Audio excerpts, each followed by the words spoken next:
हमारा मंदिर कारण कामिका पद्धति से बना है। उसके लिए माता की आराधना और श्री चक्र की स्तुति श्री विद्या के संप्रदाय के अनुसार ही होनी चाहिए।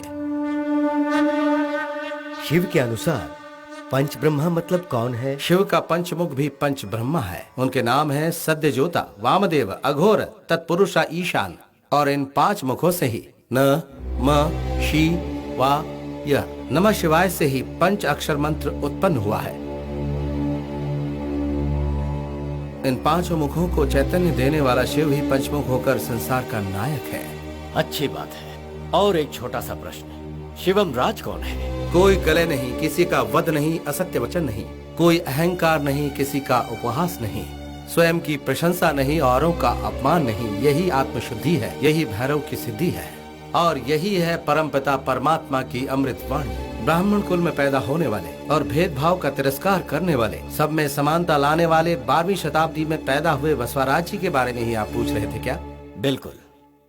सनातन धर्म ने ही मूर्ति को पूजने के प्रथा की शुरुआत की थी। तब से शिव के आगे बैठे हुए हैं नंदी महाराज, उसके बारे में बताओ। नंदीश्वर शिव पुराण के अनुसार शिला के आगे बैठकर तपस्या करने के फलस्वरूप शिव के ही अंश से अवतरित हुए हैं। ऋषि मुनियों के वेद वाक्य के अनुसार ही धर्म के 4 स्तंभ हुए हैं, सत्य, अहिंसा, शुचि, धर्मपद संपादन। इन 4 स्तंभों पर ही धर्म की सच्चाई टिकी है। इन्हीं ने हम सबको ज्ञान दिया है। धर्म का श्रद्धा से पालन करने पर ही ईश्वर प्राप्त होता है। नंदी महाराज के दर्शन के बाद ही शिव की पूजा होनी चाहिए। धर्म का रक्षक ही भगवान है। भगवान को देखकर सत्य आचरण करना ही धर्म है। शिव पर दृष्टि रखने वाला भक्त आनंद स्वरूप होता है और वो आनंद स्वरूप ही नंदी महाराज है। मानता हूं, भस्म धारण 3 रेखाओं में ही क्यों होता है? उसे आड़ा खींचने का कारण क्या है?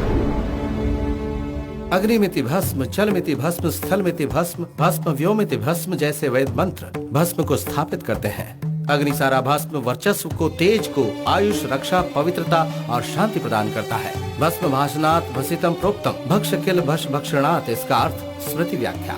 प्रकाश स्वरूप पाप का नाश करने वाली है भस्म।